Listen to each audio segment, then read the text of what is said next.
Good evening and welcome, or it might be morning, or it might be afternoon, who knows, I don't know, and I'm on the show. Welcome everyone to Talking Force. That's right, it's the world's favourite collaborative G.I. Joe podcast where Talking Joe and Full Force come crashing together like them two gloves in Rocky IV, you know, the Stars and Stripes glove and that Russian glove where they go boom. I'm going to have to put that in the video. So yeah, it's a collaboration across the nation with devastation and celebration because we're on vacation at Christmas time. At Christmas time. At Christmas time. That's right, people, 24th of December when this episode's going out, so it's a Merry Christmas to all of the listeners across the globe of Talking Joe and the Full Force. And as always on these collaborative specials, I'm joined by my good buddy Christopher McLeod, aka Diagnostic AT from the Full Force podcast and of course Talking Joe and now Talking Force. Yeah, baby, Talking Force. Yeah, so this is, you missed out. You did miss out. You missed out masturbation in that rap. Of course. How could I forget? I've added it now, so it's fine. Good man.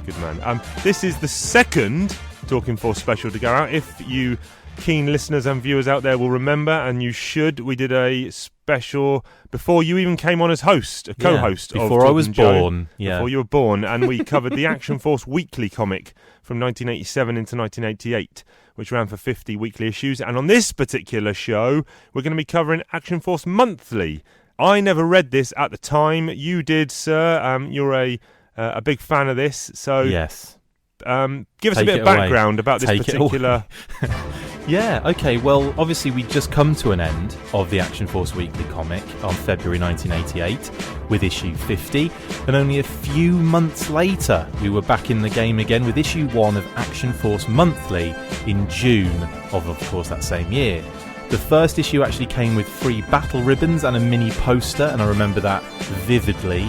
I used to love all of the stuff we'd get in the comics. I know in the weekly comics we used to get some cool stuff as well. You even got the second issue with the first issue in the weekly stuff. Yeah. So in the monthly stuff, it only made sense that they would throw in some cool stuff in there. And obviously we got that cool mini poster of the cover with the Joes from that issue 1, Action Force Monthly, which was, I think, Leatherneck, Lady J, Roadblock, Flint, Sci-Fi and Footloose, who would actually appear quite often throughout the run of those 15 issues. The issues featured shorter stories than the Marvel UK Weekly that had come before it. Didn't really have long arcs. There was one very good, I would probably say 3-parter. There were a few really good, like longer stories that went over a couple of issues, but the story about Trent, which we'll get to later on, was an absolute belter. So it highlighted characters and vehicles that were usually available at the time on toy shelves, with obviously I just mentioned the character that wasn't on the toy shelves, which is hilarious.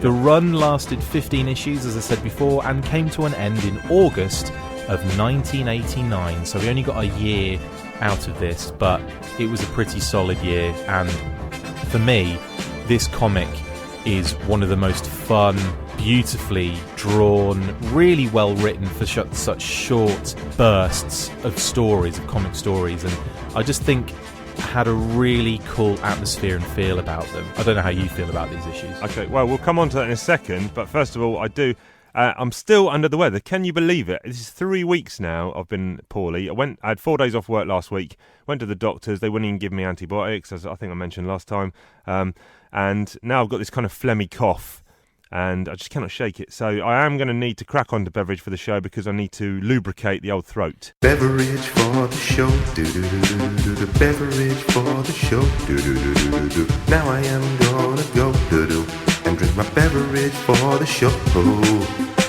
Sexy. And what I've got here, glass bottle, which is loud in the house, that's fine. Belvoir Fruit Farms Light Elderflower Press, or just pronounce that Presse, Presse. Not a clue. And the last E's got one of them little funky things across Presse. Over the top. Presse. Belvoir Fruit Farms Light Elderflower Presse, gently bubbling with real flowers. And at the top it says 100% good. Oh, good. That is good. Yeah. Why doesn't it say 100% awesome? Anyway. Well, it's not. It's only good. Yep, let's have a go on this. It's a big 750ml bottle. Oh, neck it. Chug, chug, chug, chug, chug, chug, chug, chug. Yeah, elderflower. I like it. Nice. What you got? You got one? I'm switching it up. It's Oh, I like it. Game changer. no beverage for me on this one. I'm actually currently in the United Kingdom of America. No, the United Kingdom of England, and I flew out. When was it? Friday, Thursday, Wednesday? Got in Wednesday. I got in a couple of days ago, but jet lag has destroyed me, so I don't know what day it is. And in fact, when this goes out on the 24th of December, we probably, hopefully, will have already met And kissed. I mean, and yes, kissed. yes, absolutely. Yeah, so that's exciting, isn't it? No. Tumbleweed. Yeah, so basically I flew out. I was in Boston for a few days doing some filming with Boss Fight Studio, which was a lot of fun. And while I was there, I did pick up food poisoning the night before I flew. The day before I flew. So all day before I had to get on that plane, I was basically doing the squits. Nasty. And redecorating the interiors of toilets all around the eastern United States. But yeah, so thankfully my body dealt with all of that, and I flew over nice and comfortably. Thank you, Virgin Atlantic. And so now I'm in the United Kingdom, and I thought, we're not doing Talking Joe as such. We're just doing our collaborative double header. And I thought, I probably won't need a beverage. At the last minute, no, that seems to be the case. I need a beverage. But instead of having a beverage, I've actually got a snack. And I have gone for, and it kind of blows my mind because I didn't know it existed, but a vegan Galaxy Caramel and Sea Salt chocolate bar. And what the hell? I'm going to get stuck into this bad boy, see what it's like. So, yeah. You're what the helling, so you're not confident that this is going to be good? No, I think it will be okay. I'm going to try it. Here we go. That's gorgeous. Oh man, I haven't had Galaxy in ages. That's amazing. And yeah, good one. That's f***ing amazing. Oh, the boy's done it. Oh, okay, yeah, that's my beverage for the show. All right, okay. It's like a chocolate mess in my mouth now. Good. Oh, right, that's we got 15 issues to dig into, so I'm saying let's just do it. Let's dig in. Yes. If only we had a Action Force monthly jingle, but we don't, unfortunately. We do, don't worry. Oh, do we? Okay. No, we don't, actually. Right, so you've given a good background, a tiny bit more background. Very surprising to me that as a big G.I. Joe Action Force fan, I had never read these before this weekend just gone. Yeah, now, weird. Totally weird. I got those weeklies. I've got no idea why I didn't progress onto the monthlies, because what was the gap? Remind me again, between issue 50 of the weekly and issue 1 in this monthly? February of 1988, yeah. June of 1988. Okay, so there was a little bit of a hiatus. Like 3 or 4 months, yeah. Okay. But even then, when it got reprinted in the States as European Missions, is that correct? Right? Yep. I never got it, so yeah, very weird. Thanks to Mark Seddon, I've borrowed his collected volume of these issues. I know these are a massive. You've said previously that these are some of your favourite comics of all time, if not your favourite series. Yeah, I kind of lump the weekly and the monthly together. Okay. That all that kind of thing kind of goes together for me. They don't actually. In terms of continuity, they don't line up because they don't really follow anything on that's happened previous, but it doesn't need to. No. The characters obviously are still the same. Trent is still a character that carries over, so it's within the same universe, but there's no story tying it together. But that's again doesn't really bother me on that. And that again they just feel like the same thing. Yeah, I mean, I think it's highly likely I'll be looking for a new co-host after this, because I thought on the whole this was a big pile of junk. Yeah. Really? Yeah, I did not end. I will never ever read these comics again, I don't think. Oh, that's so sad. Yeah. So take me through why. I just felt the writing and the art on the whole was poor. I didn't feel like the weekly at all. It felt very different. And I think this is one of those things where nostalgia obviously plays a big part. And there's a lot of things I like, that whether it be video games or movies or comics, whatever, that still hold a place in my heart of like, this is amazing. And even if other people are like, this is absolute rubbish, and I'm like, well, I almost don't see that because I'm still associating myself. And I'm not saying that's what you're doing here, but then maybe there is an element of that. And again, this is not me saying I'm right, you're wrong. This is totally, just two different takes. But let's dig into them, and maybe I can elaborate a bit more about what's not doing it for me. So in these issues, hopefully people have been able to read along. Blood for the Baron. If you haven't, maybe pause now. Well, not now. Wait till I've finished this sentence. Go to Blood for the Baron website, and they've got a link to all the Action Force stories. Now, it does put them on the website in stories, not in issues. So you'll see there's like 40 different stories listed. Start at number 20, I think, because the first 19 are from Action Force Weekly. Yeah, Double Bluff. Just start at Double Bluff and go on from 20 there. is Double Bluff. So, and inside the front cover here, you've got a little mission control, which gives you almost a briefing for what's going to happen in this issue. 3 little panels highlighting the 3 stories that are on display. And also within these, we must say, they do some reprints from the weeklies. Yeah, the Ancient Relics. In this particular one, but then Gunboat, etc. as well. So this first one, Double Bluff, written by Ford Allen and Dan Abnett, and pencils by Dougie Braithwaite. Yeah, and we've got like a hostage situation that the Joes kind of jump in and, deal with. You get Roadblock introduced almost immediately. Leatherneck and Sci-Fi also showing some cool stuff. And the Crimson Guard, who were basically taken out, quite easily. Hostage that gets saved. Meanwhile, another team... Page 3, Roadblock's just gunning people down. Yeah, it is... brutal. It is generally quite... the UK G.I. Joe Action Force and so on and so forth, the UK stuff has always been very brutal and violent.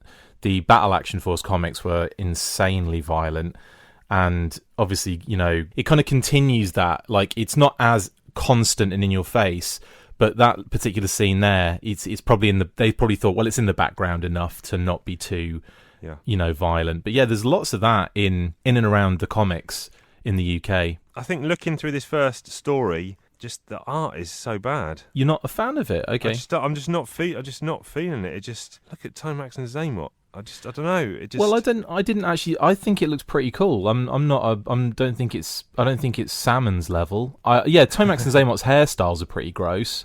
And I've just written 2 words around this story on my pad, and it says, "Don't understand." What? So you've got effectively the Crimson Guard are being lured to the Action Force base, is what's happening here. Yeah, but what's all this? What's the Double Bluff? Let's go through it bit by bit. So you've got, like I said, you've got the hostage situation. They deal with that. Team 2 then are like, okay, there's a chopper coming in, turning away, must have warned it off, etc., etc. And it's Zaymot and Tomax.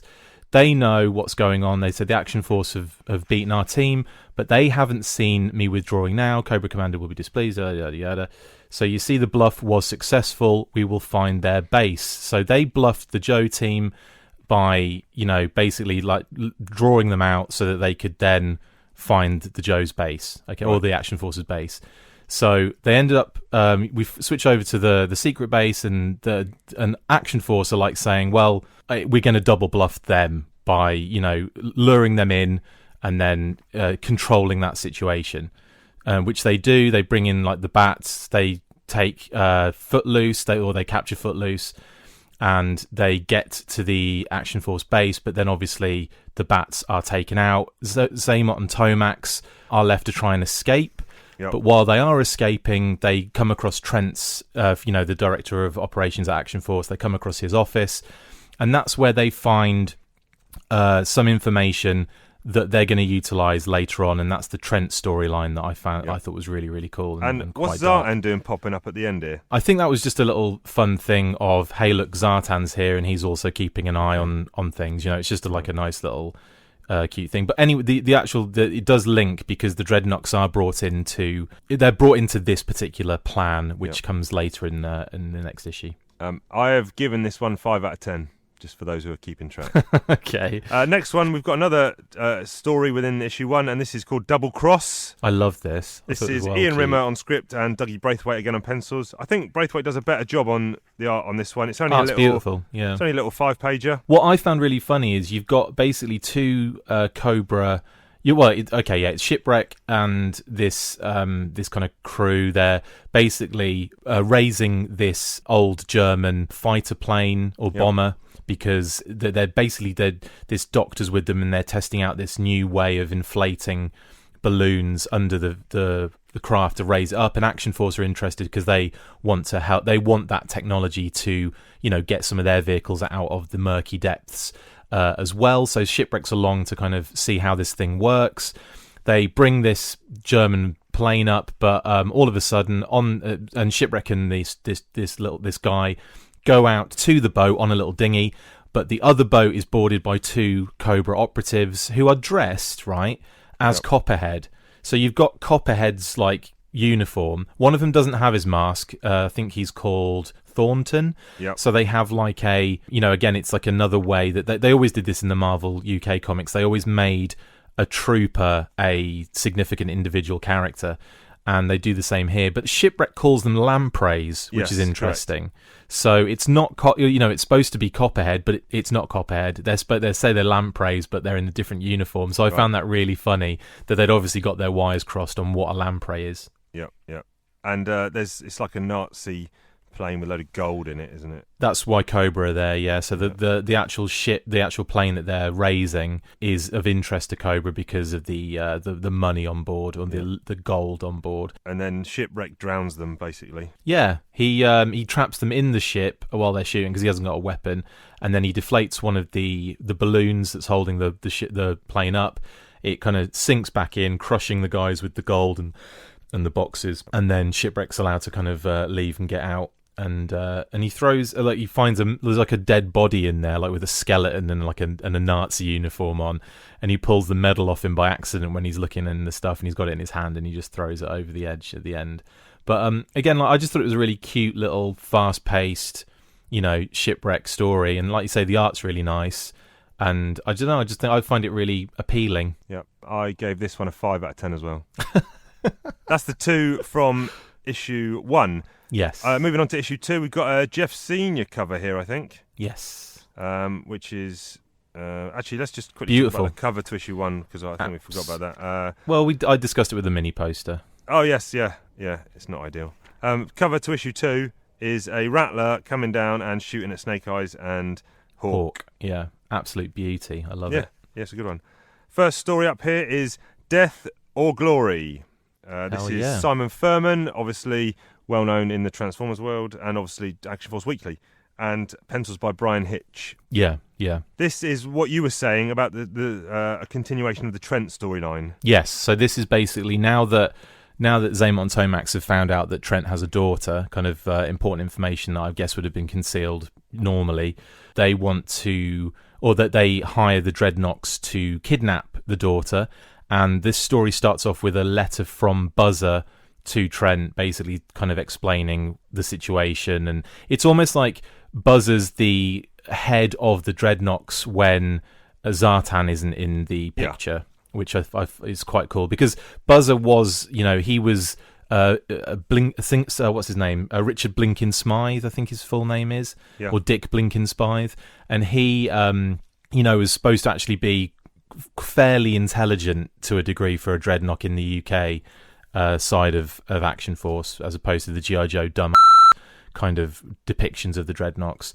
They're not all intelligent, obviously, but I think Buzzer's got and he was always one of those characters that was used a lot in the weekly comics, so obviously he pops up again here. He sends a letter to Trent saying, hey, I've got your daughter and this is how it panned out, this is what you need to do. Yeah. So basically, it's all about them getting files off Trent, off Action Force to use against them, pretty much. And Trent sends them on a wild goose chase, doesn't he, Flint and the people? He sends Action Force well away from the scenario because he's told to by Buzzer. Yeah. I like this one a bit more. I think I gave this one a 6.5, and I think Furman, he's putting more sort of choices in or he's getting into the heads of some of the characters. So Flint he's just parachuted in. And he's like, and though his trust in Her Majesty's government is complete, he must on occasion question the motives of those who give the orders. He's wondering about the orders he has been given, and is it what's really going on? And you kind of see inside Trent's head because he's now donning his old soldier's uniform and he's going to confront the Dreadnoks one-on-one. And it's a little bit more meat to this one, I think. Totally, and I think that's the problem with some of the other that I guess you're struggling with is the fact that the stories don't go on for very long and there's no time to really delve into the characters and all that kind of stuff. I think that's where we differ slightly, because I get bored with long turn arcs, and I think that's where we have in the past had that kind of difference of opinion, where I get bored in the same place but enjoy the, these little kind of quick bursts. I've always kind of found that quite interesting. I don't mind short stories. I just generally felt that the quality of these ones was not good. Sure. But that's, again... I disagree 100%. Yeah. Yeah, and so obviously Trent goes off to approach the Dreadnoks on his own. He takes a gun with him, though, even though they tell him not to. And when he gets there, he says, here are the files. They put the lights on him. It's all very like construction site set up. And he's got... I think I would love this as a figure to be made, a Trent figure. I wish like the club had done it at some point. That's not going to be happening now, obviously. But that would have been really cool to have like a, you could probably do it with existing figures as well, like, the build and everything. So that's a really cool figure, I think, with the beret. Yeah. Anyway, they throw the daughter to the ground and they go to approach him. See, he's got a gun. He opens fire on the Dreadnoks, considering his daughter's kind of out of the way. And then you see, which was quite interesting, because you see a really heavy hit on Monkey Wrench on his arm, blood and all. Which is really, violent. Then Buzzard jumps in the one of the Constructicons and tries to run him over. And then, like, while he's injured and on the ground, they're kind of beating him up. And Buzzard says, "No, we can't kill him. He's more used to us alive," trying to be the intelligent one in the group. And then Monkey Wrench just comes barging in, blood dripping from his arm. Yeah. Cham. Yeah, and just absolutely obliterates him. And again, really dark. He's got the gun, the bullet holes in his chest, blood everywhere, eyes up in his head and everything. It's just... That would have been probably a good end of the issue. But that's kind of... There are some more pages to this particular story, because then you go back to the Action Force dudes and, they've been told what's happened to Trent, and then they seek out the Dreadnoks, and you get a bit of a throwdown with some action scenes. Buzzer's trying to...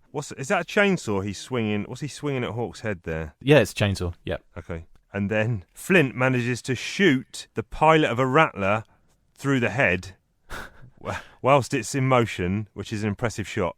Yeah, really impressive. Really impressive. That thing's going to be moving at pace. Yeah.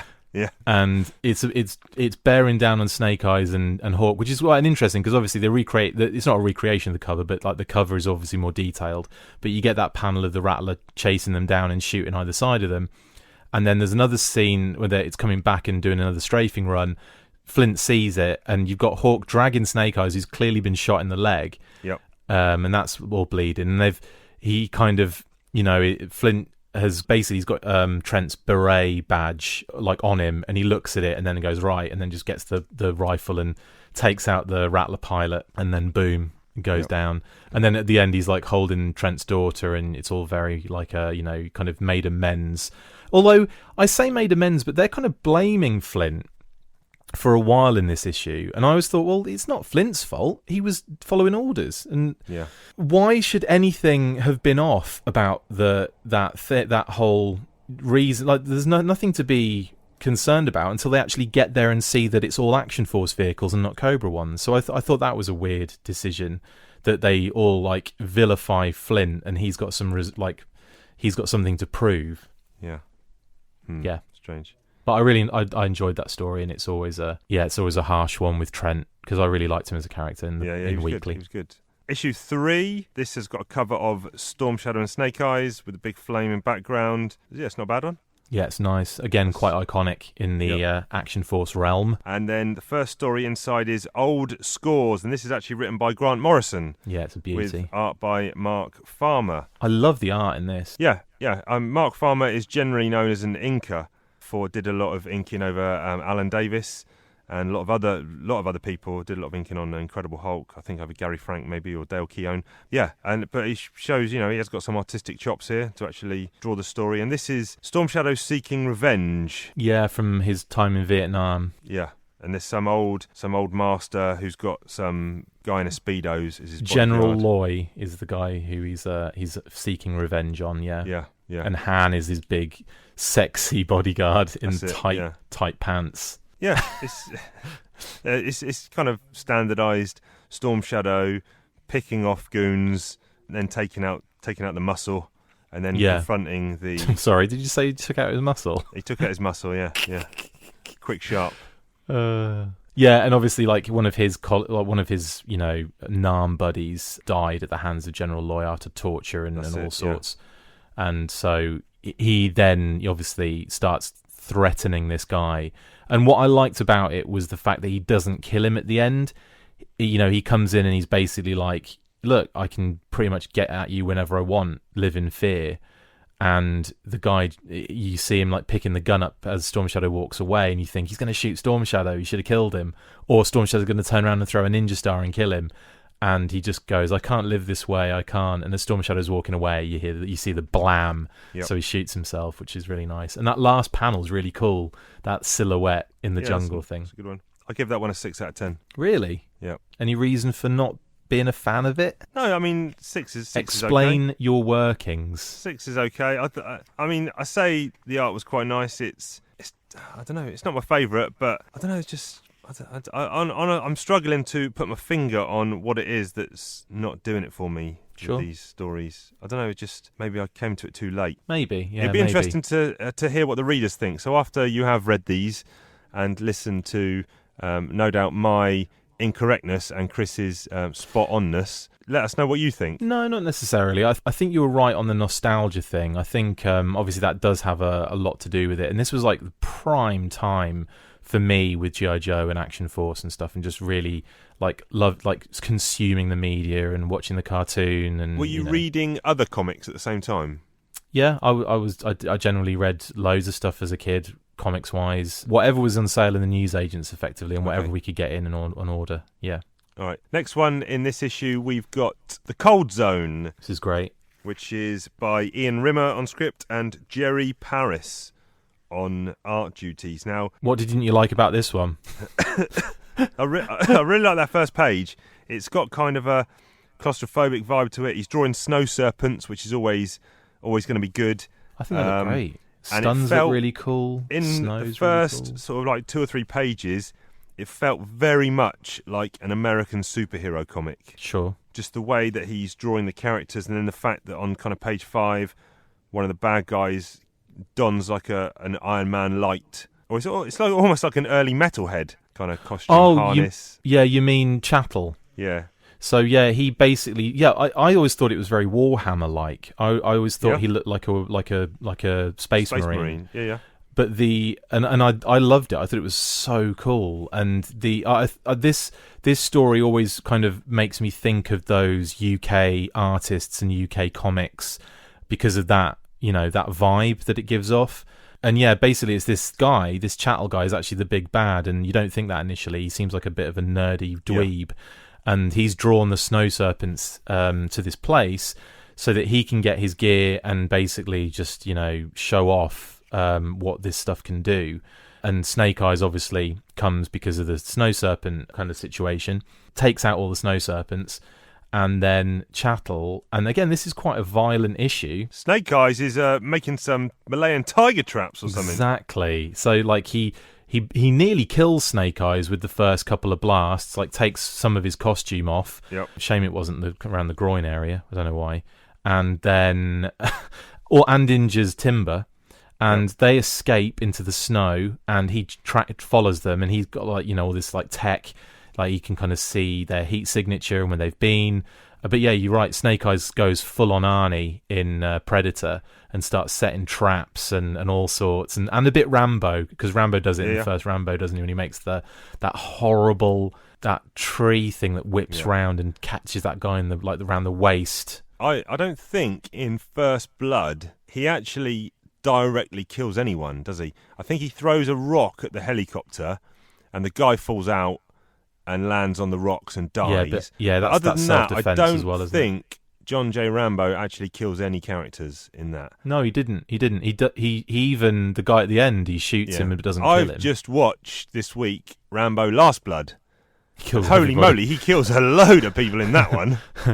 Yeah. They just went. It went a bit mental after Rambo 1, didn't it? Yeah. 2 was good. Anyway, bit death heavy. So in the end here, Snake Eyes is buried in the snow. Actually, in Rambo 2, he's buried in that mud wall. But he's buried in the snow. He comes up behind the dude, shoves him off the cliff, And then there's a brutal panel. He's fallen on these branches, Tiger sharpened, spikes, yeah. tiger spikes. And there's a brutal panel with his eyes open. And he's obviously got one through the neck or the chest or something. Yeah, it's amazing. But 6.5. I'll give that one. Oh man, I love that. That's one of my favourite, and I'd love again. Chattel is another one that I'd love to see done in a action figure. 100%. Issue 4 cover. Not feeling this one. It's the whale, and you've got Cutter, Hawk, Wetsuit, and Sci-Fi. Is it? Yeah, you're not feeling it. Any just reason? Looks very flat. Just looks very 2D and flat. Okay. Who is on the cover duty there? Oh, it's Robin Smith and John Burns, and Robin Smith is on the interior art, and you've got Richard Allen and Steve White on pencils here. I swear, if you diss the next cover, we're never friends again. Like, I'm just going to zero friends. Very quickly looking ahead. Okay, right, I know. Zero friends ever again. The Devil and the Deep Blue Sea. This is this one. This is this one. That's the name of this story. This is this one. Yeah.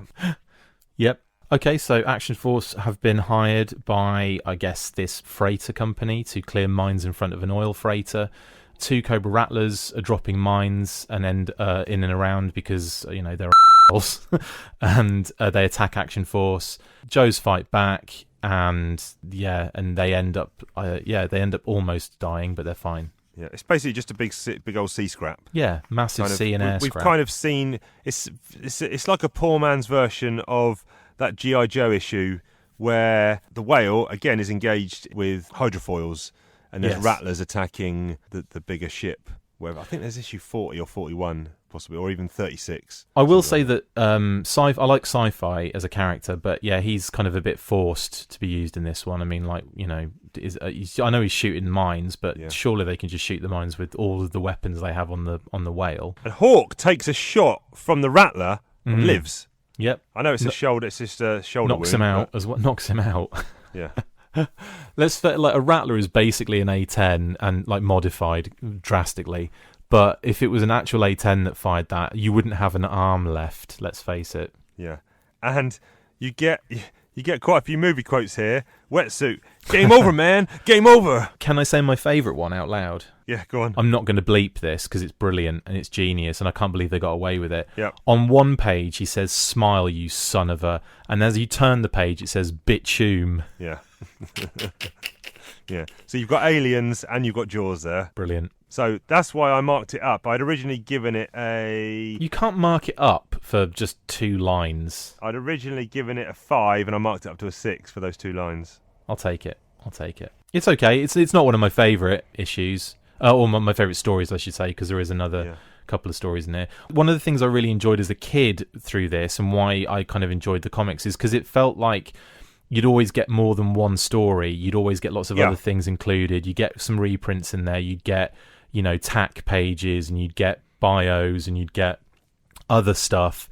So I felt, I always was just enjoyed the experience. I would probably say. Yeah, that's kind of a very British feel, and that was something that I did enjoy through weeklies, and even this I could see it carrying over, like you said, with all those extra things, which is a nice touch. We've got another story in issue 4, and it's called Betrayal, and things pick up here, and one of the reasons is because Kev Hopgood is on art. So we've got Ian Rimmer on script, and like I said, Kev Hopgood doing the pretty drawings. It's a pretty cool little story as well for what it is. Dusty wants to quit. Flint's will explain to me why. He tells him this story about this woman that he'd actually I guess fallen in love with, but it doesn't actually say that really at any stage. And I want to say Krieg, or am I getting that confused with? Julia Craig. Okay, so because I'm thinking Courtney Krieger of CoverGirl.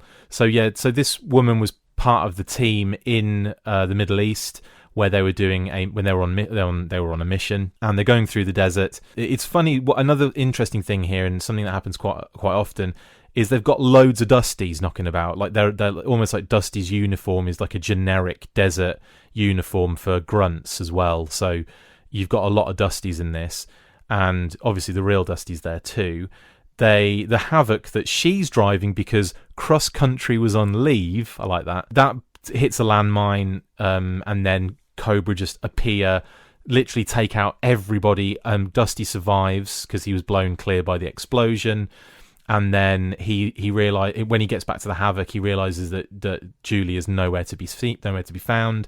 So he kind of goes, I'm going to have to get on the recon thing on the Havoc and just gun it and follow the tracks. So he follows the tracks to this kind of like camp at night. He sees where all the Cobra troopers are, takes them all out. After the gun battle's done, he sees a body on the ground in a Crimson Guard uniform, and it is Julia. She was actually an undercover agent for Cobra. And I thought that was wow, like that was like a, for such a short story, like, such a short little burst kind of story. I was like, cool, they got a lot in there. And then Flint gives him like this talk, and then he's like, yeah, I don't want to leave anymore. Yeah, packed a good punch, that story. I thought I'll give it a 7. That's the best one yet for me. Interesting. Like the colours as well. Colours are by Louise Cassell. But yeah, I thought it was a nice little punchy story there. Awesome. Issue 5, you have mentioned, I think you mentioned this when you were talking about the Tomahawk on the toy section of Talking Joe episode. Yes. This is the one where you've got Flint, Beachhead, Snake Eyes, is that Dial Tone? Yes. And Footloose jumping out of the chopper with Lift Tick about to take off. And Footloose has got a wild look in his eyes there, man. Jeepers. Hell yeah. I love this even cover. Beachhead, even Lift Ticket, they're all crazed. This is one of those covers that I get so much out of. Like it's the fact that they put the Tomahawk at an angle. Yeah. Like it's coming in at an angle. The guys are jumping off before it's landed or before he's even, he might not be touching down. He might be actually taking off. You don't know because of the action that's going on. You don't know what the situation really is. He could be coming into land or he could be taking off. This is Jeff Senior. We should just hovering. Yeah, totally. Flint looks cool. Beachhead looks cool. Colours are Snake great. Eyes looks cool. Lift Ticket looks cool. Dial Tone looks amazing. Like, I love that pose. And Footloose is just looking nails, like giving it the big un. And I love the fact that Footloose gets he talks in this story and he's from Dundee in Scotland, so it's like, I kinda and all this shit, which is brilliant. So that's the highlight of the covers for all these issues by far. Best cover I've ever seen in a G.I. Joe or Action Force. Oh, right, okay, yeah, big praise indeed. Just one storyline in this, and it's called Gunships.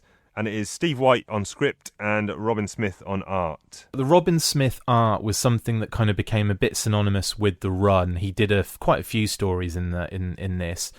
And I have this like warm, fuzzy feeling when I see it. I know you're not a major fan of the style. Yep. But one of the things I will say is that he overuses wobble lines to the like nth degree. And I always thought that was so funny. Like, they don't even have to be moving. Like there's one bit when I hadn't even noticed these. Now you've mentioned it, I'm literally looking at every panel and I'm like, oh my god, they're in every panel. Look at Flint's like every time. If you look at Flint, there's one picture where Flint and Hawk, I guess they are walking. Yeah. But like it looks quite stationary, the image from the behind, and you've got wobble lines on Flint's beret and Hawk's shoulder, and it's like when you learn as a kid to do shading or wobble lines, and then that's all you do for every single thing afterwards. There's a couple of good old boys have been shot down. Or they're stranded on an island, aren't they? And the Joes, or the Action Force, not the Joes. Action Force are going in to provide an evac, effectively. Yep, that's true. But there's cobras lurking in the undergrowth. Yep, absolutely. They finally get through to them, and there's only 2 of them. One of them is separated from the group, and they don't know that Cobra are there, but they like when they say, are there any Cobras nearby? He's like, negative, no Cobras within at least half a mile of us. And there's like in the panel, they're like literally next to them, which I thought was quite cool. I don't think either of them are aware of each other's. They're not aware of each other's. Like they don't know that they're there. I don't think Cobra know that the guys are there. Is what I'm saying. And and so the panel. I'm on the panel now, which is effectively the cover, and the cover is obviously miles better than the panel that depicts it. But there's a couple of instances here where Flint says, the gunner's hit, and it's just a generic grunt. And then later, I think it's one page later. Yeah, you're right. Lift Ticket said, Flint, the co-pilot's hit, and it's just a generic co-pilot. They wanted it off a couple of guys, but they didn't want them to be full-blooded Action Force guys. I mean, that's your standard issue Action Force move, isn't it, there? Yeah. He's not even said Jenkins dead. He's know, just said the co-pilot, the gunner. We have killed Trent, don't forget, which is a pretty big deal in this run in the second, third issue, whenever it was he actually dies. I think it's the second issue.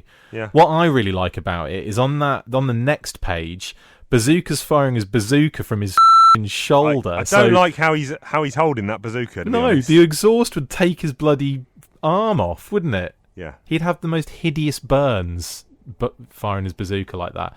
Yeah. There's a lot, and I think that's, again, like, I do get the warm fuzzies when I see the artwork, because it's, like I said, it's synonymous with the Action Force Monthly, which is probably why you don't like Action Force, Monthly, which is probably why you don't like it. But I am fully aware of its shortcomings, shall we say? Yeah. I do like that panel of Beachhead and Snake Eyes with the helicopter packs, though. On their little helicopter packs, yeah. Big firefights in the swamp, shootouts, explosions, etc. Oh, and that move where Beachhead grabs the Viper by the neck with his legs and pulls him off the ferret and then smashes him into a tree trunk. Yeah, pretty inventive. I like that. Stuff. Actually, there's another, as they're doing the evac, or the exfil, whatever you call it, there's another gunner inside the Tomahawk, another grunt. Yeah. So obviously there was more than one, or... He's not dead. No, it would be another generic okay. grunt. Absolutely, yeah, 100%. And this is taking a page from the Larry Harmer school of wrapping up an issue in like one page. Well, yeah, because they basically just get on the chopper. Cobra's in the tree line. Boom, boom, boom. They all get blown up, and then off they go. Yeah, Life's a beach. Life's a beach. Yeah. And I really like it when Flint is like, let's move out. And Flint's like, Hawk, he's not on the chopper. And he's like, will you quit fooling around and get in, Flint? I think that's really cute. Yeah. I mean, I'll just say quickly, we are buzzing through these issues. If you haven't read them, you don't have them in front of you, I think Mr. Diagnostic, my buddy Chris, is going to be putting this up as a YouTube view as well, and he will probably be taking lots of screen capture or lots of page images and putting them up on the YouTube video.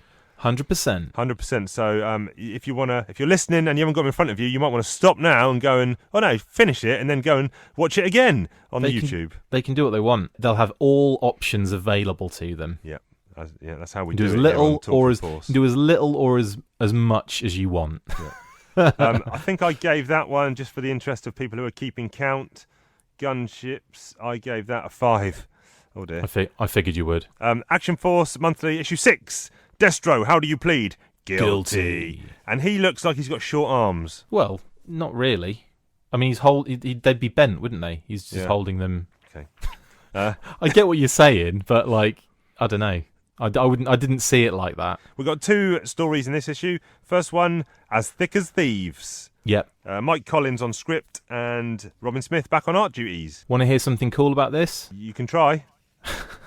So this was before the movie came out. So they were kind of told to do a lead-in to the Action Force / the movie. Because when he starts talking about broadcast energy transmitter. Yeah, absolutely. So this is basically done almost to kind of get the UK audience up to speed with who Serpentor is, and all that kind of stuff. So it was just a story to say, like, this is leading into the film. That's why you see Pythona.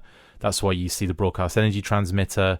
And so effectively Destro's on trial. Cobra have got him on trial almost like in an internal court-martial because of a poor assault on Burida Island, and basically the Action Force were there to try out and test the broadcast energy transmitter. Cobra get wind of it, they attack. Destro should have destroyed it. In actual fact, it wasn't Cobra that got wind of it. It's Destro that gets wind of it, and he does the attack. I apologise. And he doesn't tell Cobra. He doesn't tell Serpentor. He wants to get this done and dusted, and then he wants to present to Cobra and Serpentor, look what I did for you, and so on and so forth. So that blows up in his face when the assault doesn't go his way, and he ends up in court. So it's about like the court battle, back and forth, flashbacks with the actual, assault, lots of kind of action going on, lots of fighting on the beach. I've got weird reprints here with pink pages. That's weird. That's not a thing, so I don't know what happened there. Okay. It's probably just a mistake, an error. Printing error. Yeah. Yeah. But that is odd. It happens a couple of times, but I'll send some pics. You can include them if you want to, just to show what I'm talking about. Yeah, totally. You get the first of what will continue to be a theme of Destro versus Flint. Yeah. This crops up in several stories, and after Destro has shot Hawk in the back, no less, with a dart, isn't it? It's a sleeping Yeah, dart or something. it's what that one that's on his wrist. Yeah. They're wrist rockets, aren't they? He's got a dart on one, he's got wrist rockets on the other, yeah. There you go, he's used the dart, and then Flint confronts him, and they have a bit of fisticuffs. They kiss a lot. Yeah. The bomb that he was going to attach to the BET ends up in the water and is done. And then they escape, and the Action Force are left thinking, okay, whatever. We'll get this BET out of the place. And then while Destro is appealing to Serpentor, as in like, I didn't do it behind your back on purpose. I was doing it, I was doing it for a reason, etc., etc. Serpentor starts daydreaming. Well, we think we don't know what it is really until we see the film. And then all of a sudden he's in a different place, and it's Python and not Destro talking to him, saying Cobra needs the broadcast energy transmitter, and just repeating that over and over again. And he kind of goes to touch Pythona's face and says, "Oh my God, you're the woman of my dreams. Whatever you desire, I'll gladly give." And then he kind of snaps back to reality, and he's touching Destro's face. Yeah. This probably would have been a bit weird, I guess, if you hadn't seen the movie. You're like, what the hell's going on here? Well, it was one of those things for me where I don't remember what I saw first, and I think the movie was probably out. So they probably just released them roughly around the same time. So, yeah, I mean, it came out in the US in 87, but we ended up getting it, I think, in 88. Or it might be 88 and 89. I can't remember off the top of my head. In any case, we got it more or less a year later on VHS. And the twist here at the end is that they've bugged the broadcast energy transmitter. Yeah, but again, that leads in nicely to the film. So one thing I do want to mention is Python is in a completely different deco, which I find amazing, and I really want to do a custom of that, yellow and orange. She looks amazing. And yeah, like you say, he put a tracker on the BET, and that's what he says. He says, "Look, I know where it is, and it's here in the Himalayas." And then we snapped over to the Himalayas, which is effectively the beginning, not the beginning, but like towards the beginning of the Action Force movie, where they've got the broadcast energy transmitter. Yep. And it's like a nice lead into the film. So it's almost like an accompanying story and intro to the Action Force film. 5 out of 10 for me for that one. Next one up is Killer Instinct, written by Dan Abnett, art and letters by Brian Hitch. This one, I would have to say I'm not a massive fan of in terms of what happens in it, but it's kind of like, I don't know, the art's pretty good. I just didn't like necessarily. In fact, the art's really good. I like the art a lot in this, but there's not much really happens in it. No, and it's like a very quick story with not like a, I don't know. I'm not sure what the message is necessarily, other than this guy. He's at work one day, and then all of a sudden he witnesses this. You see, he comes out of his office, and this guy's getting shot, bang, and it's like, what the fuck, what am I seeing? And then he sees the killer, and you're thinking it's going to be a cobra or like a, whatever it's going to be, and it's Footloose walking down the stairs, and all of a sudden he's like, don't worry, you were in big trouble. He had a detonator. He was going to blow us all up. And the guy's like, kill him. Yeah. So. The Crimson Guard turns up then, doesn't he? And they're walking through the thing. Footloose takes the Crimson Guard out, knocks him out, doesn't have to kill him, and then this guy goes nuts, and he's all like, yeah, just kill him. And he's like, we don't need to, mate. That's the difference between, Cobra and us kind of thing. And then that's like the end. And that's it. Like, that is literally it. It's such a weird, quick story. And, that is one that I would probably suggest is like, odd, Yeah. 5.5 for me. Okay, that's you preferred that to some of the others. I would rather read that than the previous one. Okay. Issue 7. Good cover here, actually. This could be my second favourite cover. This is Low Light, effectively staring down the reader with his... Beautiful. Another iconic one, yeah. Gun, his sighter up to his eye. Big close-up. That's nice. Who's on that? That's Kev Hopgood on that one. Of course. And we got 2... stories in here. Hopgood's on the art inside as well, isn't he? Hopgood is on the art inside with Dan Abnett on script, and it's called Smooth Operators. I like this one as well. I don't care if you hate it. You're a scumbag. Yep. Yeah, this is basically, you've got Lady J being chased by 2 Cobra ferrets. She has info, and she needs to get it to Lugacelli. Good old Lugacelli. Good old Lugacelli. And then obviously in 8 miles away in Lugacelli, You have, it's this kind of like rich haven for, like, you know, sexy haven in Milan, basically, quiet town kind of thing. And you've got Lowlight pulling up in a sexy vehicle without his, you know, just got his shades on. He looks really cool with his just civvies on. He's very, very cool. Cooper McBride, to give him his real name. That's it, yep. And Dial Tone is in a hotel. He's in there with a bunch of televipers, that unbeknownst to the televipers. And he busts open the wall to get a bead on all of the telecommunications and all that kind of stuff that the televipers have set up. And he kind of attaches like this acoustic, what do they call it? Acoustic anti-surveillance ultrasonics. That's it. And it basically fries one of the televipers who's listening in, which I thought was really violent and harsh.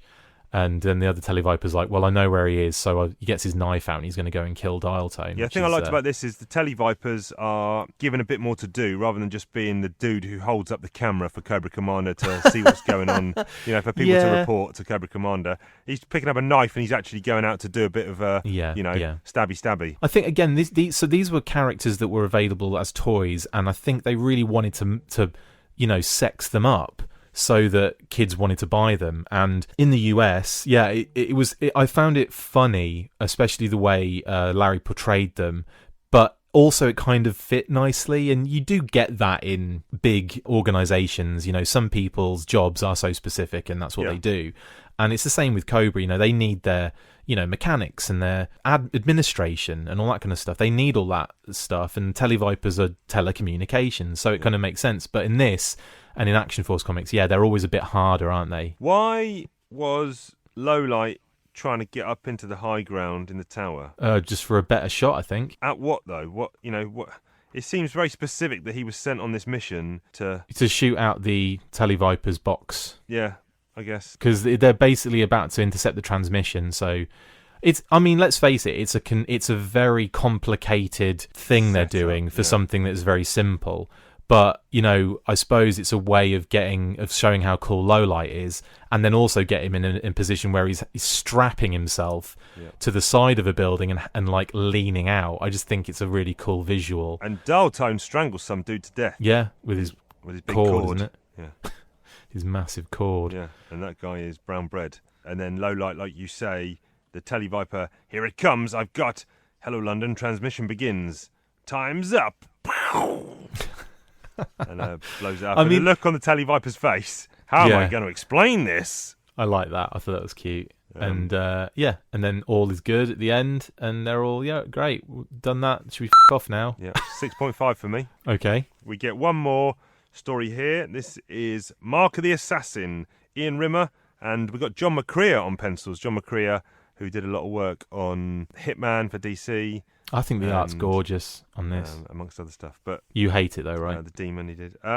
This one, let me see what I did it quickly. 6.5. Okay. 6.5. I thought it was cool. I thought like Storm Shadow looks really bad. They always draw him really cool in his old uniform. Like he looks way better than his action figure suggests. But yeah, I love the detail on his sword, on his, you know, sash and like the buckle and all that kind of stuff. There's so much detail in there for what is a, like I said, you know, short kind of throwaway story. Yeah, it's kind of just a simple assassination, isn't it? I love that, you know, he gets on the bottom of that car and then when the car moves away, he's like there like friggin' Spider-Man or something. It's just so neat. Yeah, I think I like John McCrea's art, so that's a good appeal for me. There is a twist, obviously, and I'm surprised he didn't spot it. And it's that when he does spot it. Does he? Storm Shadow does. The whole point is the whole storyline hinges on an anonymous tipster. Right. The anonymous tipster is Storm Shadow. I didn't get any of that. So effectively, it's like the anonymous tipster was Storm Shadow because he didn't want to do the mission in the first place. Right. So he anonymously tips off Action Force that there's going to be an assassination attempt. And so they dress up Dial Tone in the guise of a fake rubber suit. mask of the actual mark. Yeah. Because the thing is, like in this story, he is a bad guy, but I think they were probably moving towards the same thing that the Americans were with Storm Shadow becoming becoming a G.I. Joe member. So with that kind of way they were moving with it, they were probably starting to make motions in getting Storm Shadow into a different position. So basically what I'm saying here is that he's the anonymous tipster. Yep. Action Force come in. He knows what he's doing. He's not, if an assassin, he's going to make sure the guy's dead. 1, 2, he's going to shoot him in the head. 3, he's going to do something else. Like, he's not just going to fire an arrow in the guy's heart and hope, and then walk away. So I think, like on this one, he knows who it is under the costume. He knows someone's in a costume, and he just goes for the least dangerous thing. Everyone thinks Storm Shadow's fallen for it, and they put out the news that the guy's dead, and that lo and behold, it comes round and they say, any news on the real hero, the mysterious caller who tipped us about the attack? Not a thing, dial tone. Next panel. I guess we'll never find out who it was. And you've got a big picture of Storm Shadow's face. I don't know how more obvious that could be. Yeah.